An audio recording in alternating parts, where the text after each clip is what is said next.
English premier লিগের শিরোপা লড়াই তবে কি শেষ হতে চলেছে?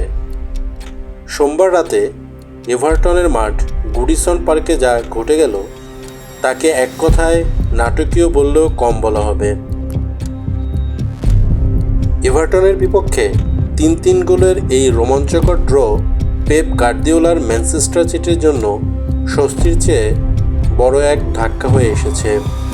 এই ড্রতে সিটির টানা পঞ্চম শিরোপার স্বপ্নকে ঠেলে দিয়েছে খাদের কিনারায়। বিশেষ করে দ্বিতীয়ার্ধে সেই ১৩ মিনিটের লঙ্কাকাণ্ড আর্সেনালের জন্য পৌষ মাস হয়ে দাঁড়িয়েছে। সিটির এই ড্রয়ে বিশেষ সুবিধা পাবে মিকেল আর্তেতার দল। অর্থাৎ পরবর্তী ৩ ম্যাচ যদি আর্সেনাল জিতে যায় তাহলে ২০০৪ সালের পর প্রথম লিগ শিরোপা তারা ঘরে তুলবে।